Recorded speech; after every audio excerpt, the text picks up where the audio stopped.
Hey, it's Tom Jordan coming up here on the program. Strong reaction, even pushback to a rush on vaccines, nursing home deaths, which candidates getting a sharp increase in support from black voters and why, and the back and forth on fraud for November 3rd. That and more. We'll also hear from Senior Presidential Advisor Corey Lewandowski in this edition of Tom Jordan's Got Issues. You thought you had issues? You've been shot at in a train wreck? I love my country. Wait until you hear this. I required that as a requirement. 1600 Pennsylvania Avenue. Yeah. She calls you a liar. This is I Gotta Shake It Up. I can't lie about facts. Tom Jordan? Great to be with you, Tom. You don't strike me as someone who's clutching your pearls. Major issues there. I don't have pearls. Tom Jordan's Got Issues. Yeah, I've got a lot of issues today, and so do you, most likely. Maybe it's just me. I don't know.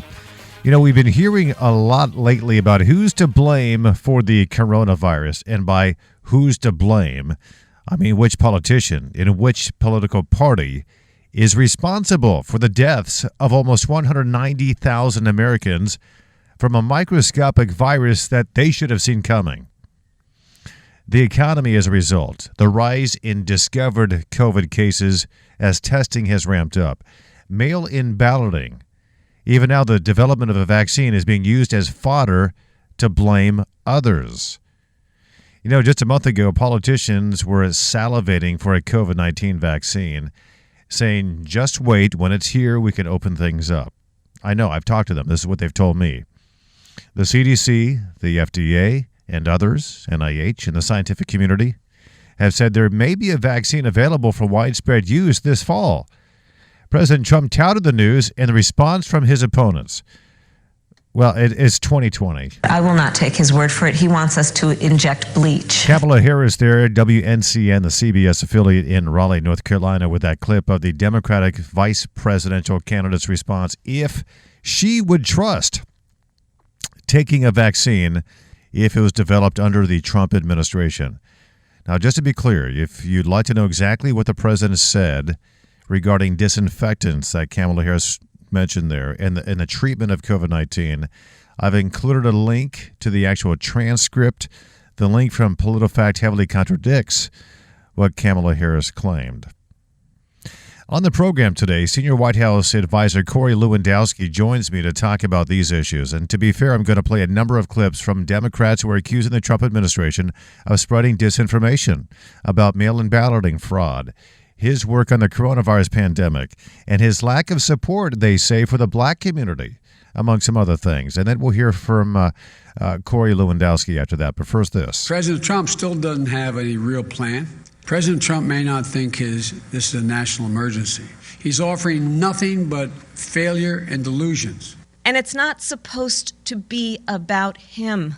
It's supposed to be about the health and the safety and the well-being of the American people. The sort of widespread election fraud that Trump is talking about is essentially non-existent. In fact, there's no significant evidence of intentional voter fraud on anything near the scale that Donald Trump and his allies allege. And there really never has been. The very beginning of this virus crisis. It was our intelligence community that was telling the administration, telling the president, beginning in December through January, February, and March, that we had this. And the president wouldn't respond to it. They kept trying to see if there's somebody else to blame. Those clips from CBS, CNBC, and CNN, mostly Democrats in there, and there's one Republican as well. You can expect the rhetoric to really heat up as we approach November 3rd. You know, we're still before this election in really the thick of things right now. Joining me now is one of President Trump's senior advisors, Corey Lewandowski. Your overall takeaway from the jobs report for August? Well, it shows once again that the steps that the president took through the PPP loan program and others has created what we call the V-shaped curve. So we saw a massive spike in unemployment numbers as the coronavirus pandemic hit. The president said, let's make sure we're helping small business owners, and we're going to give you what it amounts to be almost an interest-free or a low-interest loan on the condition that you keep people employed. And by doing so, we've seen jobs come back. And look, these analysts have been wrong so many times. They told us we would lose another 4 million jobs, and we actually gained about 6 million over that period of time. So they're off only by about 10 million jobs. So The American people see the recovery because of the president's policies. People are getting back to work, and we can't allow this coronavirus pandemic to stop the greatest country in the world.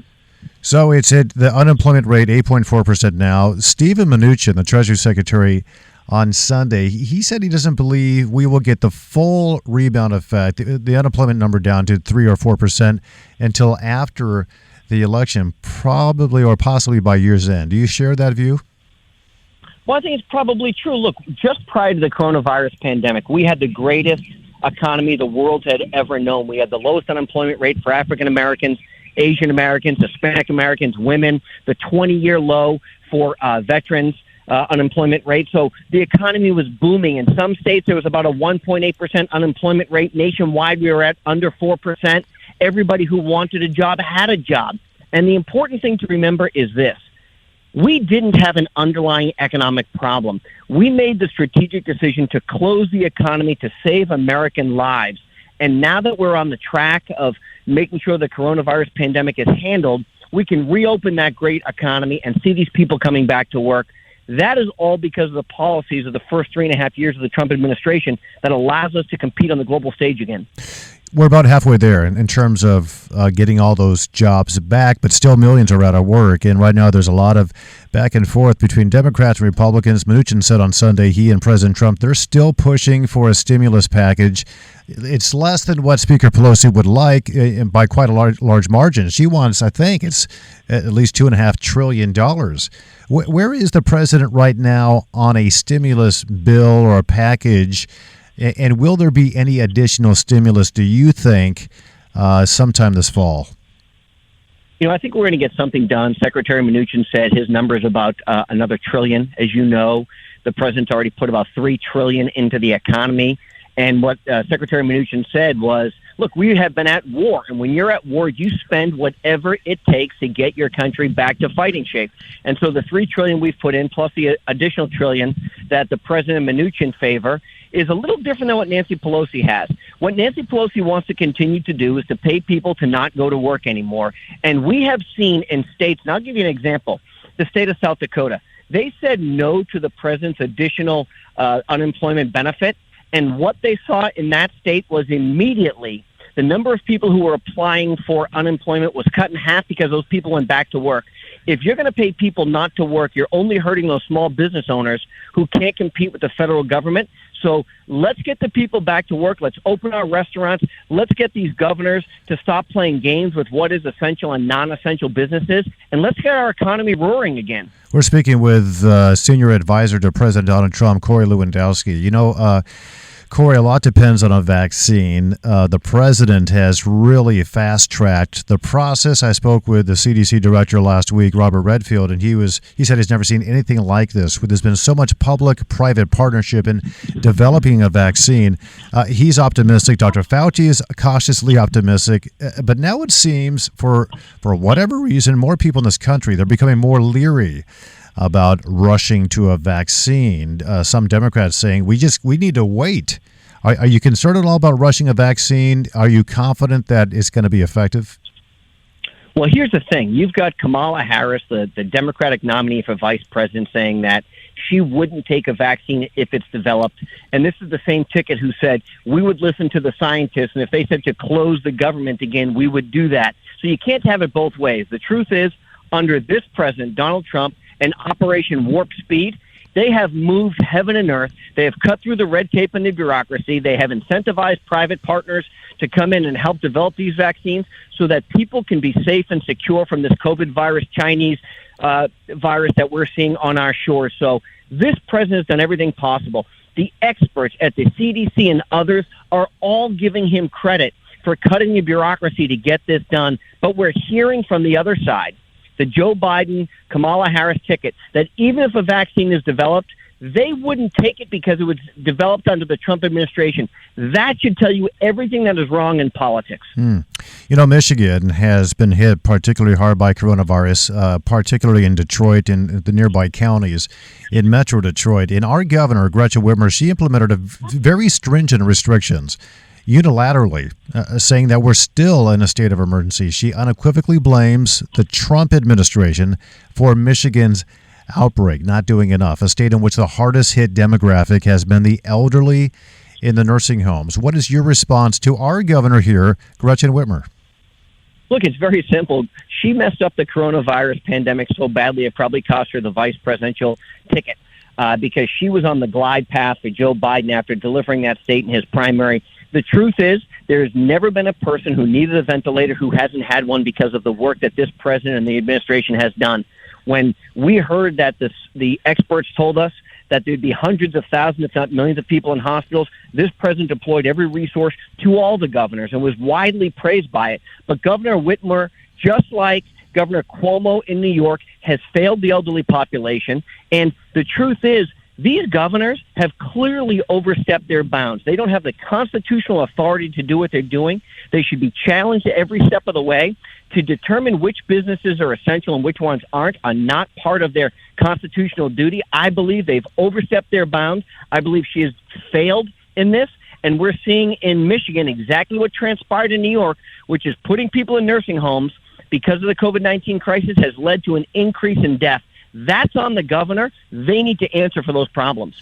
Our Secretary of State, Jocelyn Benson, says results here at the election could take weeks after November 3rd because of mail-in ballots and counting them out to the election. She says mail-in balloting is completely safe, that those saying mail-in ballots are more susceptible to fraud are simply spreading disinformation. What's your reaction to that? My reaction, if you go back 15 or 20 years, it was her party who was saying that mail-in ballots were the problem, specifically Congressman Jerry Nadler, the chairman of the House Judiciary Committee, and so many others who said it was ripe with fraud. The only reason they want to go to the mail-in ballot process right now is because they're trying to cook the books. Look, we know this for sure.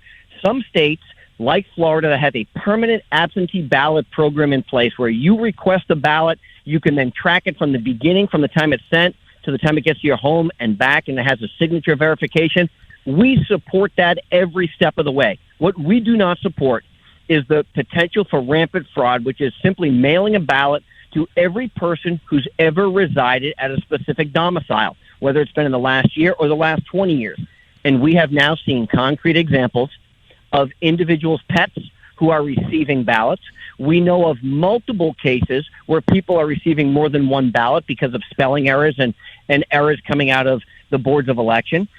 Our integrity of our election system is too important to leave it to people who can't count properly.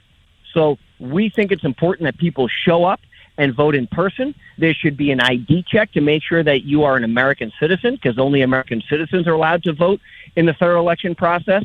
And we should make sure that there's integrity in everything we do. And I don't believe that mass mailing of ballots out to everybody is the proper way to do it. We should know the results on election night. That's what it comes down to. And I know in Michigan, we won by 10,704 votes 4 years ago. Let's make sure there's integrity and make sure that Donald Trump wins again. I want to talk about the black vote because the president has been accused of some things that he says are just simply not true, and his record shows it. The black vote, polls out showing that President Trump, is picking up in support from the African American community. It's in the double digits now. Back in 2016, I think it was 8%. What do you say about those polls are going up? Do you think they're accurate? And why are so many African Americans, if this is true, coming and rallying around President Donald Trump, which the Democrats say is a racist administration?